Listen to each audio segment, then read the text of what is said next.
அது உதயநிதி ஸ்டாலின்.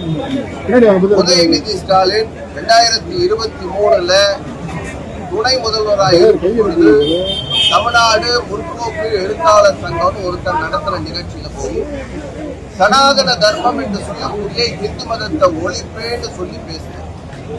அவர் பேசின பிறகு தமிழ்நாடு முழுக்க இந்து முன்னணி சார்பில் போராட்டங்கள் நடைபெற்று புகார் கொடுத்தோம். ஆனா திமுக அரசாங்கம் அப்ப நடவடிக்கை எடுக்கல, வழக்கு பதிவு செய்யல. ஆனா தமிழ்நாடு மட்டுமில்ல, பல மாநிலங்கள்ல வழக்கு பதிவு செய்யப்பட்டு அந்த வழக்குகளை எல்லாம் சுப்ரீம் கோர்ட்ல விசாரிக்கணும். எல்லா மாநிலத்துக்கும் என்னால போக முடியாது, ஒவ்வொரு மாநிலத்திலையும் விசாரணை கூட்ட எனக்கு போயிட்டு இருக்க முடியாது, ஆகையினால சுப்ரீம் கோர்ட்ல விசாரிக்கணும்னு ஒரு மனு போட்டார். அந்த மனுவில் அதை விசாரிச்ச உச்ச நீதிமன்றம் இனிமே இந்த மாதிரி பேசக்கூடாது, தாந்தோன்றித்தனமாக பொறுப்பற்ற முறையில எல்லாரையும் சமமா நடத்துவேன்னு உறுதிமொழி எடுத்துக்கிட்டு நீங்க இது மாதிரி பேசக்கூடாது, இந்த வழக்கை விசாரிப்போம் அப்படின்னு சொன்னாங்க.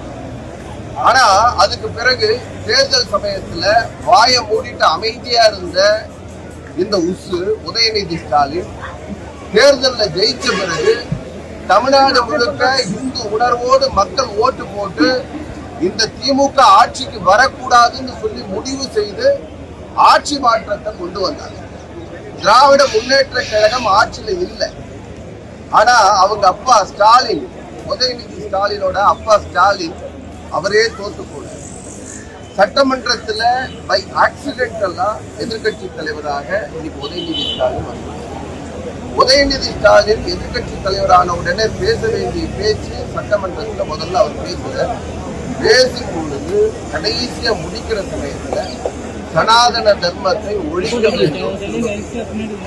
உச்ச நீதிமன்றத்திலையும் சரி, கர்நாடக உயர் நீதிமன்றத்திலையும் சரி, கர்நாடக உயர் நீதிமன்றத்துல ஐயா நான் பேசுனதுக்கு மன்னிப்பு தெரிவிக்கிறேன், 1 லட்சம் ரூபாய் பிணையில கொடுத்துட்டு ஜாமீன்ல வெளியே இருக்கக்கூடிய குற்றம் சாட்டப்பட்ட இந்த உதயநிதி ஸ்டாலின் ஒரு ஜாமீன்ல வெளியே இருக்க, அந்த ஜாமீன்ல இருக்கக்கூடிய குற்றம் சாட்டப்பட்டவர் சட்டமன்றத்துக்குள்ள பேசினா வழக்கு பாயாது அப்படிங்கிற தைரியத்துல சட்டமன்றத்துல நம்முடைய சனாதன தர்மத்தை ஒழிப்பேன் அப்படின்னு ஒழிக்க வேண்டும் பேசுறோம். இது கடுமையான கண்டனத்துக்குரிய. நாம இதை கண்டிச்சு இந்து முன்னணி சார்பில் இந்த ஆர்ப்பாட்டத்தை முன்னெடுக்கிறோம். அதே மாதிரி அதே சட்டமன்றத்துல இந்த அரசாங்கம் எல்லாருக்குமான அரசாங்கம், இந்துக்களுக்கு, முஸ்லிம்களுக்கு, கிறிஸ்தவர்களுக்கு எல்லோருக்குமான அரசாங்கம் அப்படின்னு பதவியேற்றுக்கும் போது பேசின